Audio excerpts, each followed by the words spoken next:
All right, peace and blessings, family. I'm back with you all on another spiritual journey, and today I'm talking to Sister Dana Sanders. Correct? Yes. Now, what is your spiritual name or your Ifa name? My spiritual name is Iya, actually short for Iya Larisha Shango Deyi Oyabemi Ogunshina. What does your name mean? The first name, Shango Deyi, means Shango, please don't let this child die, which is very apropos for me. Oyabemi is basically blessings from Oya, and Ogunshina, which is our Ile's last name, our spiritual last name, basically means that Ogun clears the roads, clears the way. Right on. So, were you born into this tradition or in this faith? I was not. No, I was not. No. Okay. I grew up basically here in Baltimore. I grew up Southern Baptist. My parents were agnostic, but I grew up Southern Baptist with my aunts and uncles basically on both sides. So I grew up not in the church, but close enough. So, how old were you about when you started hearing about the Ifa tradition?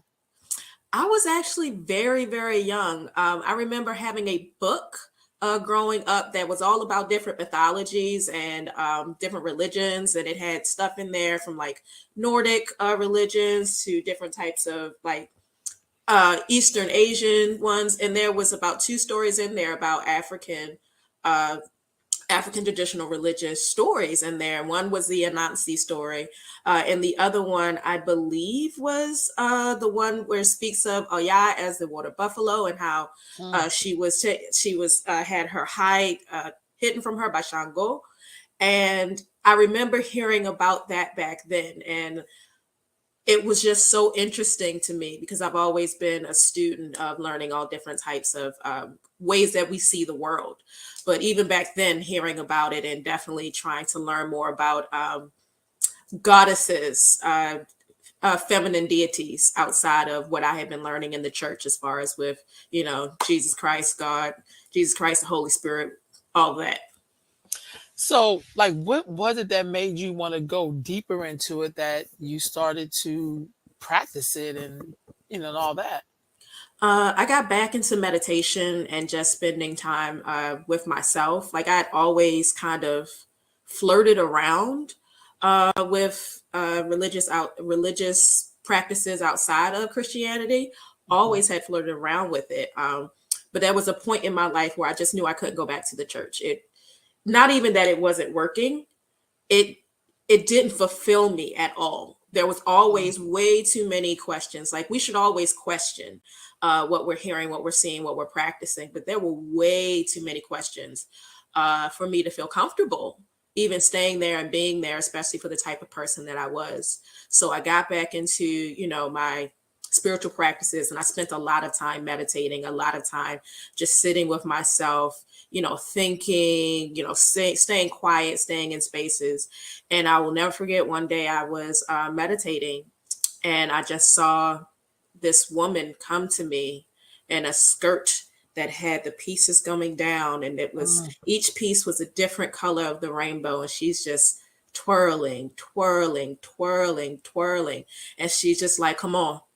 And I know that that was like now I know that that was, oh yeah, telling me Mhm. like it's time. Like you can't continue to play around with this anymore. Like this is where you belong. So that was the moment where I was like, yeah, yeah, because no one else had ever shown up to me. No. So when that happened, what did you do? Did you, because with the EFI tradition, not like you can go down the street and join a church or join a mosque. Like, what did you do? I started reading every book I could get my hand on. Some of them were great. Some of them should have went straight into the fire.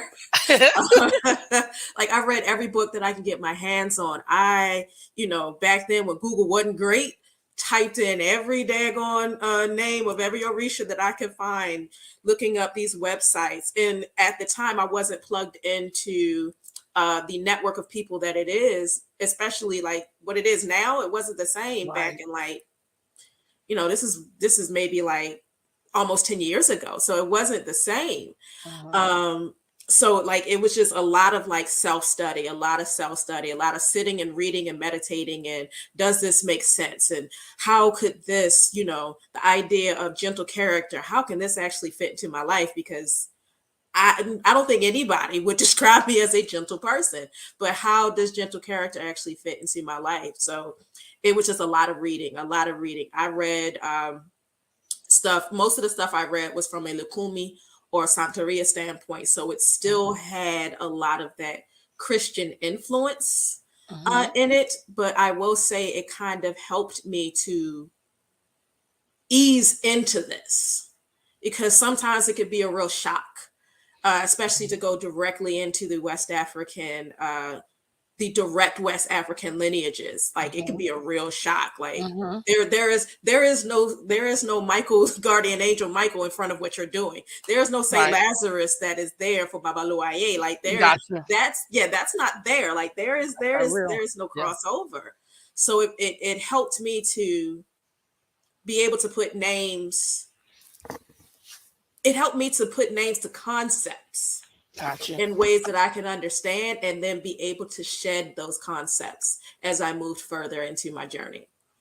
So what made you go to Isheshe, like to that door of Ifa, then go through Santeria, Lokumi, or Condomble? Like, what made you go through that door? Honestly, and this is going to sound messed up, I did not want to have to learn Spanish to practice an African religion. It made no sense to me whatsoever. And that's not shade to No, I get Santeria, that. Lukumi, That makes Condoble. sense. Like, it's not shade to any of them, but I am, to my knowledge, not Afro Latino. I am not. So for me, it did not make sense to. I'm already going to have to learn Yoruba. So why am I Right. also having to learn Spanish in order to be able to talk to my godmother, talk to my godfather, whomever, when I can go straight to the source? And I personally don't have a direct connection to these islands and these places where people were dropped off outside of there. Like I have maybe like one or two people, and they're not in Spanish speaking, they're not in Latino islands. So it just didn't make sense to me. How about that? That makes perfect sense. That's like a lot of I have some friends who've gone to medical school in Cuba, and they had to learn Spanish in order to get to the Yeah. medical school. But if you ain't got to do that, that just made total sense. Yeah. And when the first person that you connected with Ifa, was that, are y'all still connected, or was that person just one step getting you closer to where you are now? Oh, wow. Wow, that takes me back. We are not connected. But it wasn't like a bad thing. It was literally just like where my journey was taking me and where they were didn't make it diverged. Gotcha, gotcha. So with that being said, how did you meet the person you are with now? I met my godmother actually at the first ever Daughters. Well, not the first. Was it the first ever? I don't remember. At my first ever Daughters of the Moon convention. Um, I remember going there because I'd finally stepped outside of myself and decided to present as an astrologer, because that's honestly that's my first love, astrology. Hmm.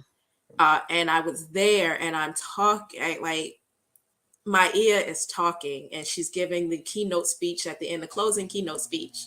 And I am just like, wow, wow. Like like I can feel the gravity, I can feel the spirit, I can feel the ashe.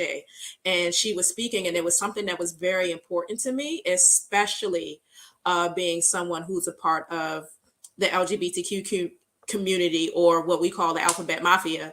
Um, Right. that the way in which she spoke about folks finding their place in their space in these African traditional religions, African diasporic religions, like there's still spaces and places for us, and it's not something where we have to like hide who we are. All of us have spaces and places here, as long as we conduct ourselves with gentle character and according to Right on. uh, the tenets and what it's supposed to be. And I will never forget, I walked up to her after it. I waited for other people to get done, and I was just like, I am so like, and word vomit, word vomit, word vomit. Oh my God, I can't believe it. And she's just there and very, oh yeah, uh-huh, uh-huh, I'm so glad you enjoyed it, uh-huh. And it was just like, it was just a real experience. So after that, I got a reading from her. um and I will never forget, like after I got the reading, I was just like, hey, can I join your Ile?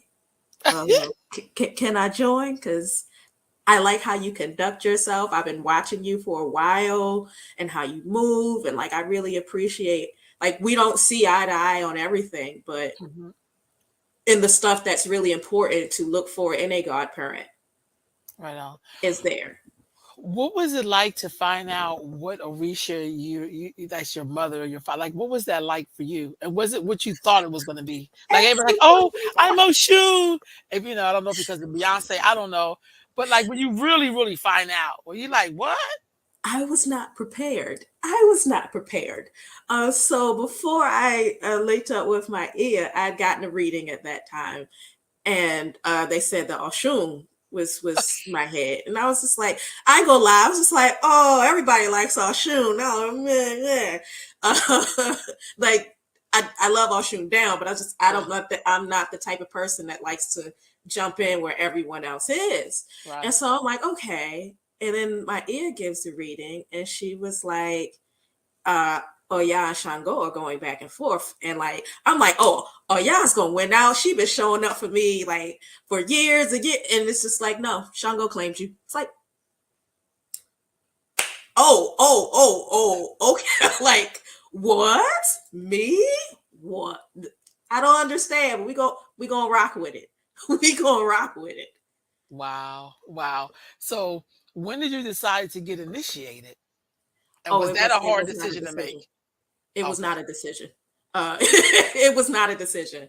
Um, it's a running joke within our Elay that every time I say I laugh at somebody else that they have to do something, I wind up having to do it. Mm, So there was my mat mates, my mat sisters had got called up to initiate. I was like, vote me, say look at y'all. And the next reading I got, not even a whole 2-3 months later. No. It was like 2-3 months before they had signed, like they were going to leave and go. They were going, we all went in October. I got my reading in July. And it was like, wow. you need to go now. No, there is no waiting. Get your money, get your coins together and go ahead and pay and go. And I was like, Wow. oh, okay. And I had a long list of things, like a long list of things that I could not do, Oh. taboos that I could not do Mhm. until I got initiated. So it was, no drinking, like certain types of food I could not eat. I think I couldn't go out after a certain time. Like it was a list. So I'm just like, oh, so y'all are making sure that I don't play around and I do what needs to be done. Duly noted. Like there was no choice. There was no choice. It was just like, you're going and we're gonna make sure you go because you have stuff to do and you can't keep putting it off. So you said your first love is astrology. Does that somehow fit into? Is it there's some connections between that and Shay Shay or no? For me, they're most like the Venn diagram of that is like a very small sliver.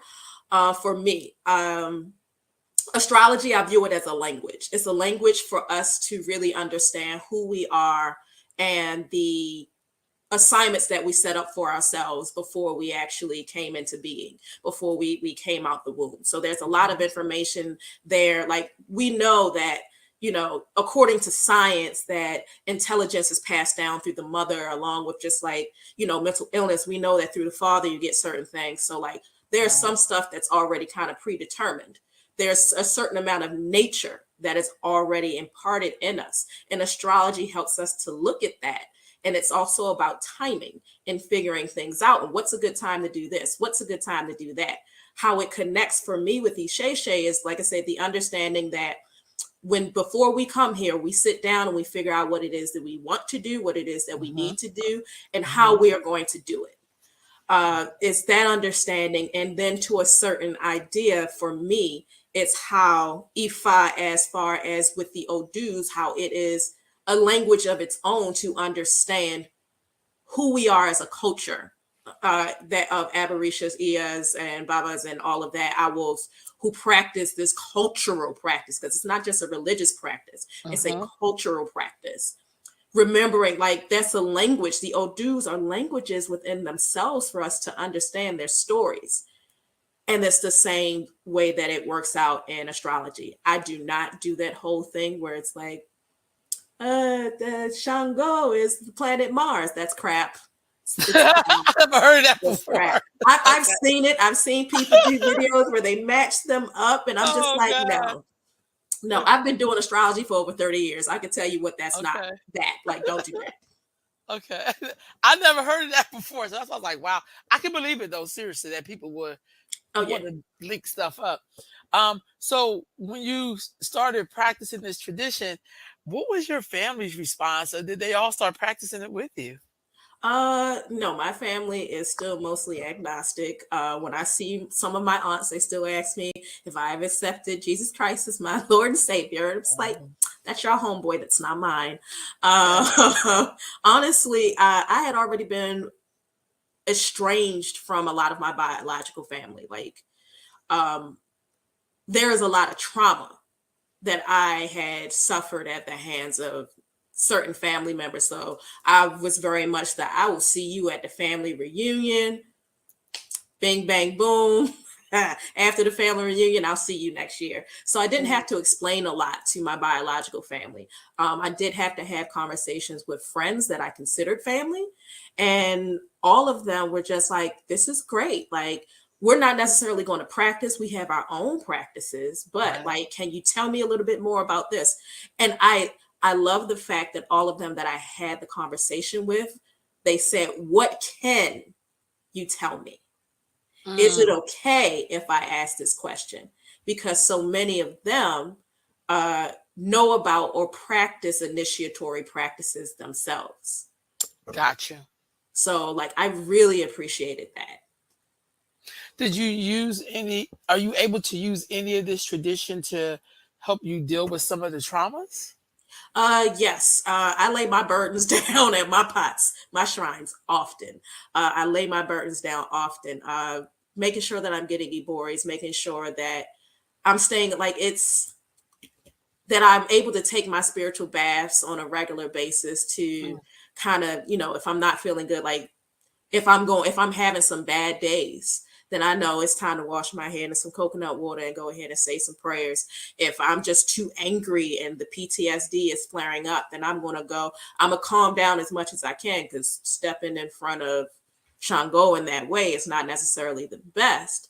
But having conversations with them and actually working through it, like, I've had so many epiphanies sitting down in front of my shrines and my altars. Like, they typically tell you, like, I've heard time and time and time again, don't cry in front of Ogun, because every time I'm having a bad day, every time, like, I'm to the point where I feel like I want to break down and nothing's going good. Like, I sit in front of my Ogun shrine and I cry my heart out. I cry my heart out, because for me, it's not necessarily about him cutting down my enemies. It's about him helping me to uproot a lot of this stuff that sits so deeply in me. Because I'm the type that, like, the trauma comes and I'll eat it. I'll eat it, I'll stuff it down, I'll eat it, I'll stuff it down, I'll eat it, I'll stuff it down.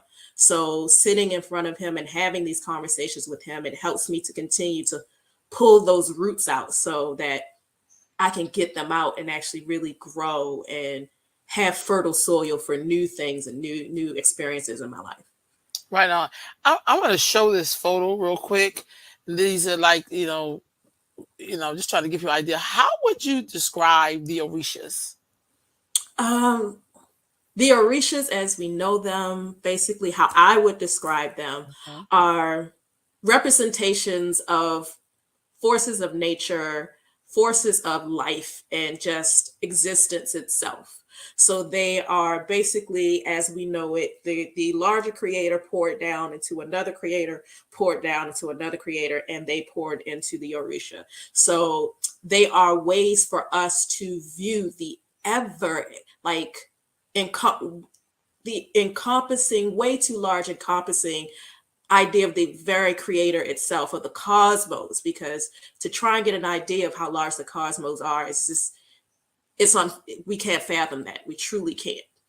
But they are ways for us to understand how this world that we live on works, and not just the natural world and the material things that we see around us, like Oshun being sweet waters, Ya being the river, the other rivers, there are also certain characteristics that we uphold and uplift in our culture and in dealing with one another and even dealing with ourselves. So Right they're on. all different aspects of nature and who we are as a people being mirrored back to us. Okay.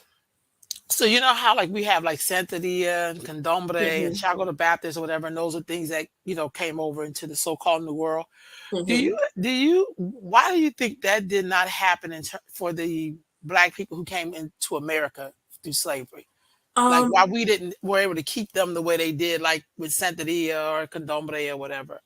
I look at it twofold. Okay. I look at it from the standpoint of the work of suppression was so good that we could not. A lot of folks just could not fathom continuing to practice what we practice. Um, there are aspects of Onisheshe that are practiced within hoodoo, which is a very real African American religion and culture.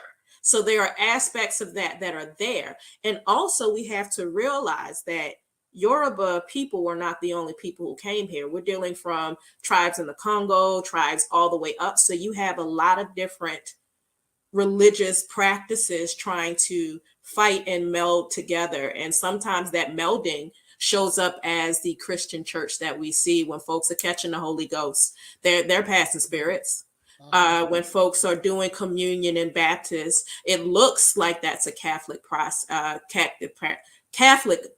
practice. However, we know what happens when Ebo goes down for a blessing, how everyone shares and partakes in that. We know what baptism is, going ahead and getting your spiritual bath and actually bathing in the waters to get the blessings from Oshun, from Yamaja, from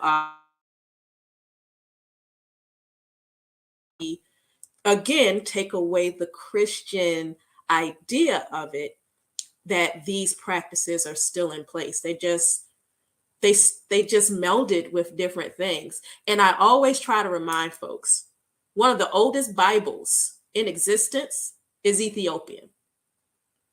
So while a lot of us along this Western, that came from folks along the Western part of Africa, were not Christians, the idea that Christianity is not African based is a bit off.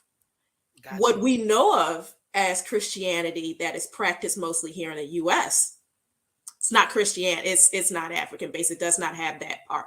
But when you're looking at the fact that some of the oldest churches and the oldest Bibles who have books in it that the Catholic Church just chucked out because it did not fit their agenda, and they've had this for hundreds upon hundreds upon hundreds of years, that influence, like, I still see that type of influence in what we have as well. So there is a way to pull that in that is still African in and of itself.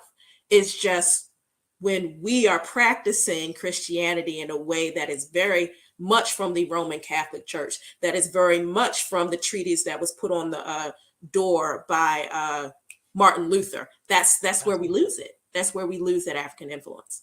Got you. You explained that perfectly. I just love the way you said that.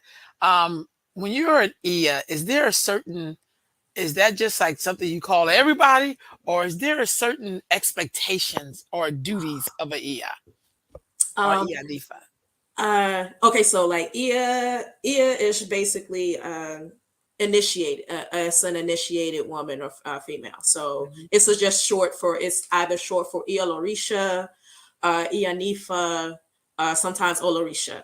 But Olorisha and Ia Lorisha and Ia Nifa are three different things. Okay. I there are expectations with this. Like sometimes you initiate because you need to do it to have that Orisha on you to get better, to not die. Sometimes you do it just because you are only supposed to take care of a shrine for like for your family and for your lineage. And Hmm. then there are times where you get initiated because you're supposed to do work within the community at large. Got you. Uh, so understanding why you're getting initiated is very important. Typically, that's where you start getting into the titles of Eolorisha, or Olorisha. Nifa, you're going into E5, you're going to be working with the community regardless. Like that's just Got you. hanging up there. Like there is no private workings. Like no, like you're going to be working for the community regardless. And yes, with any of those titles, once you actually start using those titles, there is an expectation. I- Um, that there is an expectation that again you carry yourself with gentle character. We all mess up, but like we all are supposed to be carrying ourselves as if we're in white cloth at all times, like Obatala. mm, You don't want to smudge that cloth. You want to tread as carefully as you can. You still got to live your life. You still got to have fun. There's not many things that only Sheshe is going to tell you can't do. Like Sheshe is going to tell you can't do. This ain't Christianity. It's not a lot of stuff we're going to tell you can't do across the board.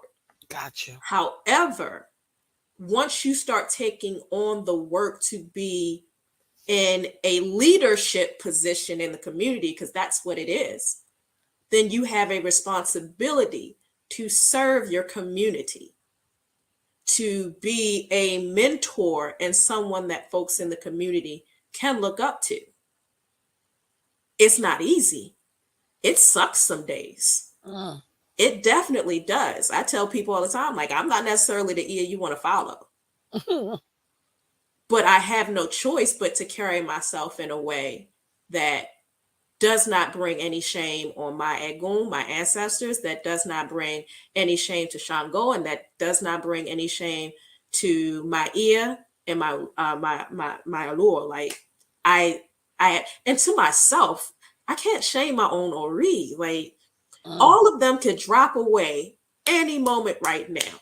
I can't bring shame to my own Ori, my own Godhead. Like I can't do that. If I can lay down every night and feel good about what I did during the day, and my Ori is good with it, it's whatever. Mm. I get that. That makes sense.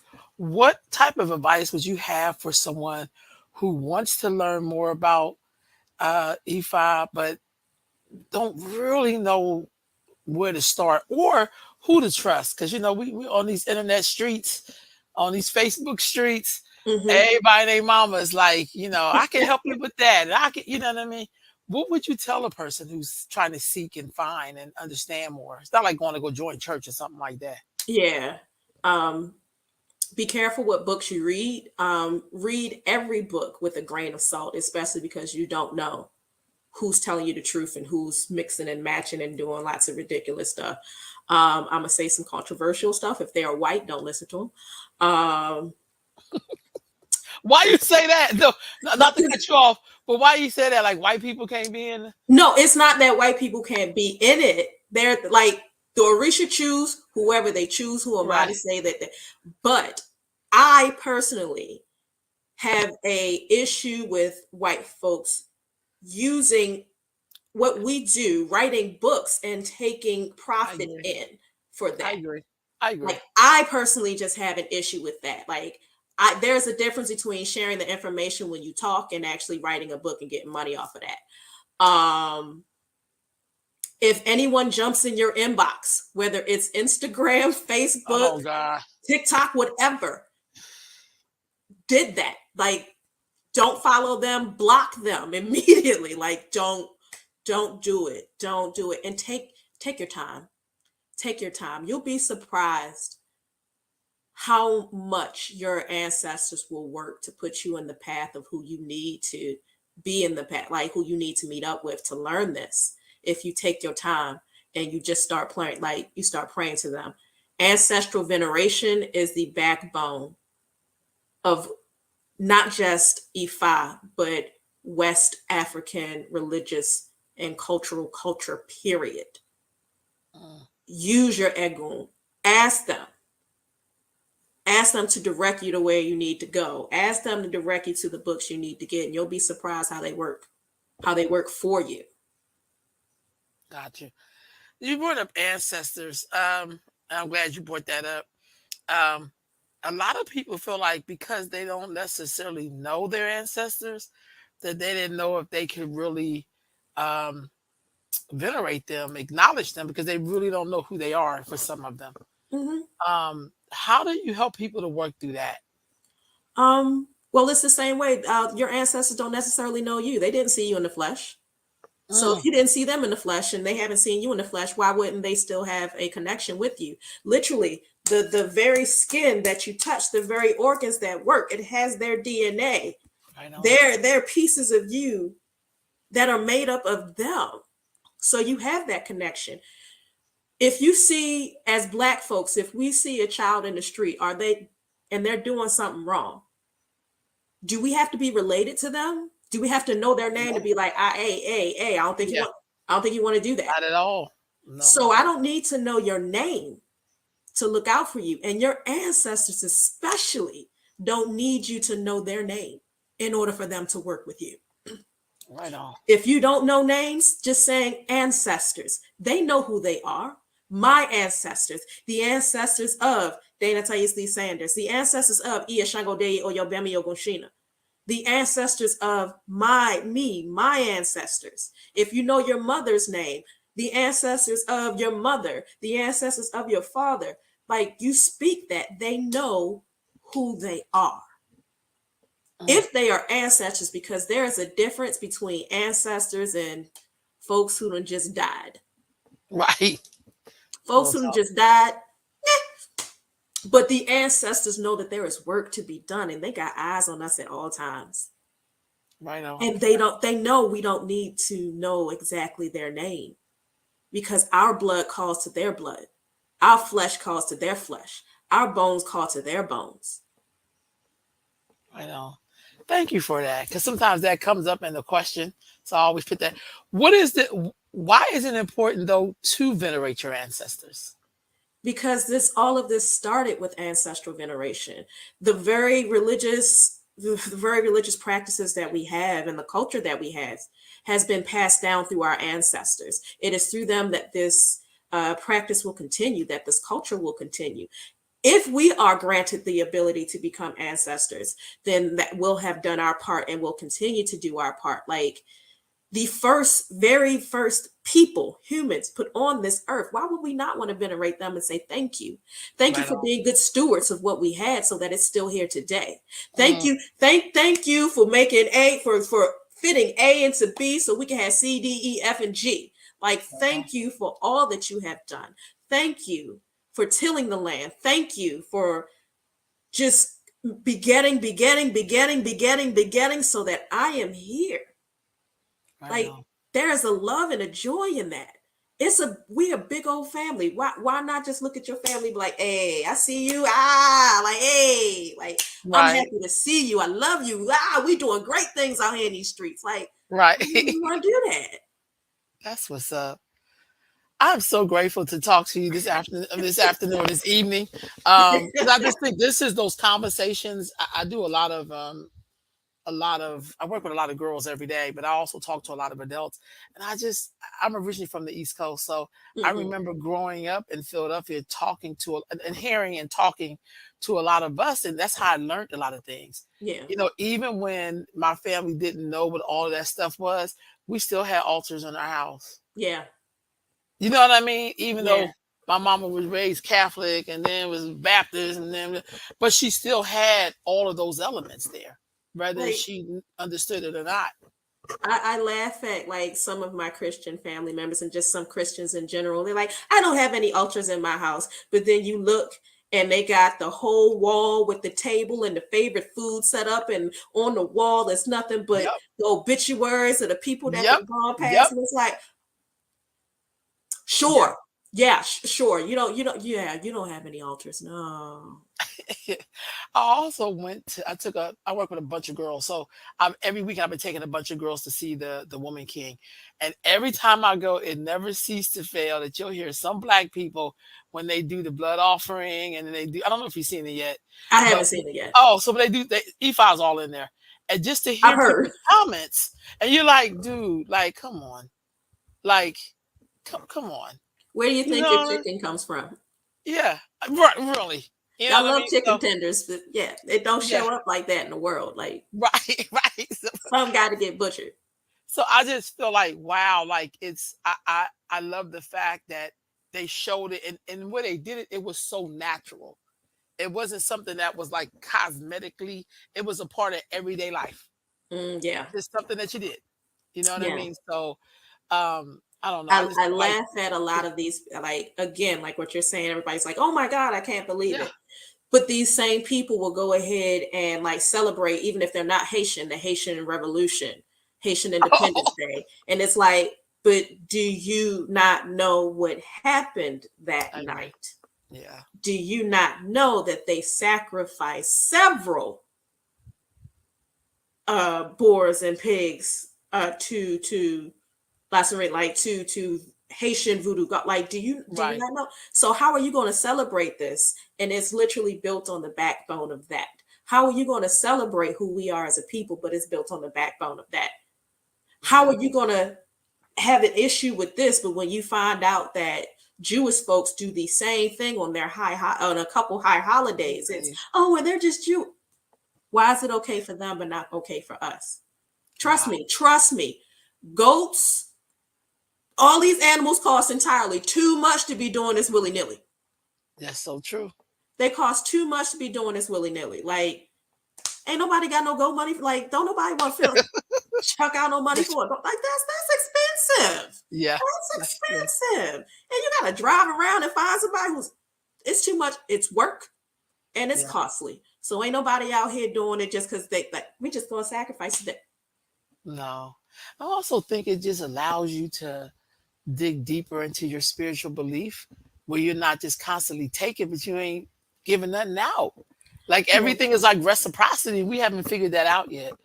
You know what Yeah. I'm saying? We're only coming to God or that energy when we want something that, you know what I mean? But we don't do it like on a constant basis in terms Yeah. of reciprocity. You know, we don't get that part. It's always like, save me, protect me. You know what I mean? Oh God, what are And we it's gonna like, do? Help me, help yeah, me. right. So I feel like in spirituality, you have to work on that every day. And it's not Yeah. perfect, but you still got to work on it. You know, you got to work on it. Yeah. But like the animals are not the only type of ebo that we give. It's not the only type of sacrifice that we give. It's our time. It is our money. It is the taboos that we give up, the things that we give up that are in our taboos in order Right for on. us to live a better life. Like I wake up and I'm on my knees every day Mm, saying prayers. right on. Like it's no days off. It's like it's no days off. It's no days off. That is my sacrifice every day, whether I'm having a good day and they done gave me something, or whether I'm having a bad day and I feel like they left me out to dry. I'm down there. Even if my only, like the simplest prayer I can give is thank you for being with me for another day. I thank you for the blessings that you give me. I thank you for the protection that you pour over me. Ashe. Like if that's all I got to give the day, they still gonna get that prayer. Right on. Right on. Well, sis, thank you so much. I'm so excited. This is a great interview. I felt like I got some gems. I was like taking notes on and setting the back. But I love that because you know sometimes I'm in California. It's not like you know how like people go to church and they hear the lesson, they get their little oh Corinthians blah blah blah blah blah blah blah. Yeah. sometimes, thank God for the internet, you could like sit and listen. I listen to a lot of lectures and stuff online and just, Hmm. in my research. But it just feels good to talk to someone who really understand that, and there's no like political agenda. Because I hate when people talk like that. I'd be like, I ain't come here for all that. I came here for this part. Like I don't care about that part. You know what I'm saying? Yeah. So I mean, I guess I should care depending on what it is. But sometimes I'd be like, yo, I didn't really come here for that.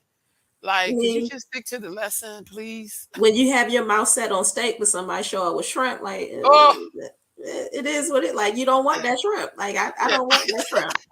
that's real talk. So I thank you so much, and I'll shoot your email, let you know when I'm going to air this because I'm like Awesome. gathering up all my interviews. Thank you so much. Thank you. This, Thank you for reaching out. And thank you for reaching out to other folks in my ELA. I told my yeah, ELA, I was like, okay, good. So I don't have to reach out because I was like, I ain't gonna lie. Like I sent that copy and good, posted because I was like, does anybody know her?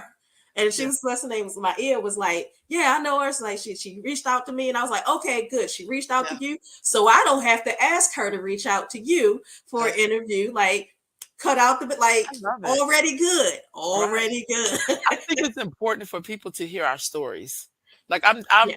I'm convinced that because that happens to me. Like I'm 50, but in the 70s, I researched a lot of stuff from certain time periods, and I love it that people left glimpses. It's like, wow, I didn't have to figure this out. Like they, or I'm able to see something in me that happened to them. Was like, I didn't know Mm-hmm. that. You know what I mean? Like, that was happening then. Like, yeah. So I just Mm-hmm. feel like the beauty of having this technology is I hope we will leave our thumbprint Yeah. so that somebody could pick that up and don't have to keep recreating the wheel. Yeah. Like That it takes a lot of makes, time. yeah, it makes a difference when you have this information at your fingertips and you can see someone who looks like you Yeah, speaking these things, who has some of the same intersections in life that you do, right on. that That's- you can actually get the information from, like you said, with no agenda, especially if they're just telling mm. their story. Yeah, yeah, yeah. That I get. I totally, totally, totally. I know when I first heard of this tradition. To be honest with you, I first heard about it when, well, we grew. I'm from originally from Philly, so we always had Puerto Ricans and Dominicans, but it was always from that lens. Yeah. You see what I'm saying? Then I went to Cuba, and it was like everywhere. Then I went to Brazil, and it was everywhere. And you know what I'm Mm-hmm. saying? And so I came through that door, but I'm the type of person I have to go to the root at some point. It's like Yeah. I'm not Catholic. I don't, girl, please. You know what I mean? Like, you know what I mean? So Oh it's kind of yeah. like I do have respect that other brothers just say it's like an umbrella. It's like Ephi's like an umbrella. When you open it up, you have all this different water. It's like different ways that it survived, if you will, but it's still the same umbrella. But I Yeah. don't have to do all the other stuff because I'm not Spanish, or I mean I've been to Haiti, same thing, around a lot of Yeah. Haitians. You know what I mean? But people try to sometimes in certain African communities make you feel like it's so wicked, like that's the devil. And it's like, Why are you still in why are you still in bondage? Why are yeah, you still yeah. in But it's bondage? just like, y'all, come on, like this is your enemy telling you this. Like, and you got to know that. Like I've been to the lynching memorials. Like, how can you believe anything these people say after all the stuff they did and continue to do? Like, how you gonna take their word for it? Like, that's kind My of a little crazy. every single religion has been used in some way, shape, or form to oppress someone, I even get, including their own people, including Ifa. In some ways, it has I been get that. used to oppress some of us. I agree. So Mhm. if you're just focusing on that, you're going to miss all of the gems that are coming through. Like I said, Right. I grew up agnostic but going to the Christian church. I grew up like during the summer, I would go to the Catholic church every day, hang out with Father Tom. We'd be chilling. Me and a bunch of the other neighborhood kids had a great time. And I hated Christianity for a while. I couldn't believe what it had done to me. And Right. then I had to step back and be like, it wasn't it. It was the people. That's right. Their It was the interpretation of it. structures they set up. Yep. It was the structures they exploited that That's real Christianity had talk. built. Especially when I started looking up the information, like I said, about the Ethiopian church Yeah. and how far back it goes. And just like, That's real talk. they don't even talk about this. Like, there is no concept of this, especially in America. Yeah. The oldest churches that we know about are AME, African Methodist. Like, those are Episcopal. the oldest ones that we know about, but they don't even know about this. They aren't Yeah. even willing to look at the Ethiopian Coptic Bible. Right. to look at it. They aren't even understanding that the Gnostic Bibles that came from before Jesus Christ was a thing, and the Christian mysticism that came before all this. Like, there is so Wow. much that just got ripped out of it. Real And I talk. was learning all this stuff before I came to Ifa, Wow. before I came to Isheshe, because I was looking for anything to keep me in, anything to keep Real me talk. fed. Real And talk. it wasn't feeding me. But once I came over here and I realized that I could still see the beauty in it, but not participate in it. I know. The shackle was gone. I was like, I see it. I see the beauty in it. I see the Africanness in it. I see how we have taken that pig slop and turned something a little nice into it. And I will say, even in Christianity, however they gave it to us when we got here, Hmm. who we are still came through it. That's why black churches ain't like other churches. Hmm. You know what Yeah. I'm saying? The Africanism. It still comes through. Like, It just, yeah, we blended ourselves into it, like the Congo traditions, all of that stuff. We blended ourselves yeah. into it, and it's I can see that. beautiful. It's Yeah, beautiful. I can't be mad at that. I could be mad at pimping. I could be mad at pimping pastors. I could right. be mad at white patriarchy that's put into Christianity. I I get could that. be mad at the fact that, the building fund for the new roof ain't never been filled. Like, I could be mad at that. But the actual teachings of Christ Right. Right on. is solid. Yeah, Like, I heard the I get saying that. I heard the saying a while ago. I don't like Christians. I like that Christ you have. I just don't like Christians. Mm, I And get it's that. like, I get that. That's real talk. That's real talk. Thank you, sis. Thank you so much. Man, look here. I'm so grateful for this conversation. Thank you so much. And thank I'll you. let you know when this airs. So hold on, don't hang up yet. Okay, family. I will be back next week with another guest on spiritual journeys. All right. Peace, y'all.